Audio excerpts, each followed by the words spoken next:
Very often, a lot of persons say art should live up to certain expectations, including to inspire hope. And today, we'll be looking at a movie, a Nollywood movie, that does just that. Released in 2021 and directed by Fi Gambo and Yemi Morafa, The Wait is the movie I am talking about. The Wait. Yes, that's the movie. Now, the movie is about a doctor called Nara. Nara, through her experience as a doctor, comes in contact with parents, women especially looking for, the fruit of the womb, looking to conceive, and the frustration and the pressure they face. So she comes up with the idea of the waiting room, where women waiting, hoping to conceive or trying to conceive, can come together, meet other persons in such circumstance, share ideas, inspire each other, pray, and talk about things that could help them just remain sane. And Nara does this irrespective of the fact that she herself needs inspiration. I mean, she's just recently divorced and she's under huge pressure from her family to marry again. And then there's also Bayo, who's friends with Nara, and that's how he gets to know about the waiting room. But his wife wouldn't join, so he joins instead. Now he's the only man in the waiting room, so the women there are looking at him like, really? But they welcome him anyway. So Bayo is there, to represent the wife and to know how best to approach the wife, who, because of the experience of not having a child after years of trying, she's become a bit distant from everything, from the husband, from religion, and whatever you can think of. So in the end, of course, what happens is some women conceive and they leave the waiting room because they are no longer waiting. New persons come and join. The outstanding things about this movie, first and foremost, now the movie does the basic thing it sets out to do, which is to inspire. Yep. So if you watch the movie and you are looking for a child, be it as a single or a married person, you're looking for a child, seriously, and you watch this movie, you're going to feel inspired. So I suppose that was the movie sets out to do, and it does exactly that. So great.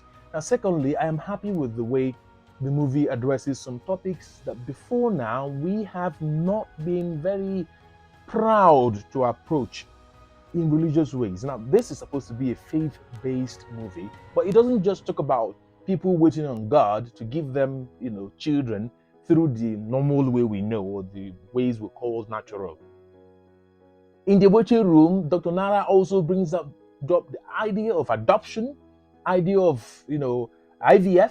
Now, one of the characters in Kichi doesn't want to have an adopted child, even when the husband brings up the topic. She's angry, she's mad, but in the end, that's what she goes for. That's she's been seeing dreams of a woman probably killing her child, and she's waking up to see that she's miscarried. It turns out to be that she's the woman in the dream. She's the one stopping herself from having a child through adoption. So she comes around and accepts adoption, and she and her husband go on to do that. Then there's also the issue of IVF. Nara brings up the issue, they discuss the issue. So beyond just praying and hoping and waiting that, oh yeah, I'm going to conceive the way that we call normal, the other ways are still okay, and that's what the movie tries to push. And I love the movie for this, because it's time we started to have this conversation, knowing full well that we live in a society where failure to have a child means that the marriage itself has failed. So it's important to have discussions like this, so people will begin to see as normal the idea of adoption, the idea of IVF, and probably will become better for that. However, I think the movie now overdoes it in trying to inspire. It overdoes it. It brings in things that are probably not necessary. The guy who's looking for a job, who gets the job in the end, the story is parallel. It doesn't even connect with the entire story.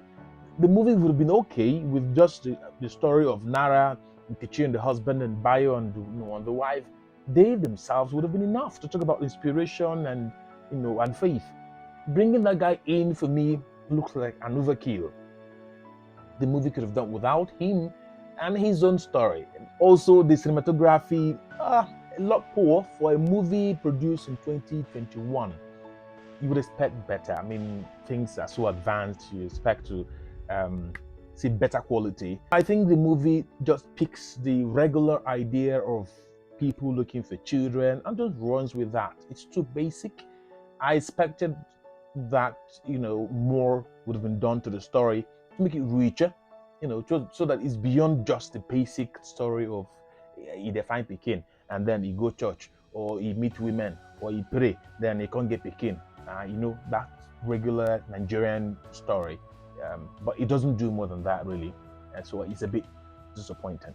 Overall, rating the movie is going to be dependent on how you assess the movie, the perspective from which you assess the movie.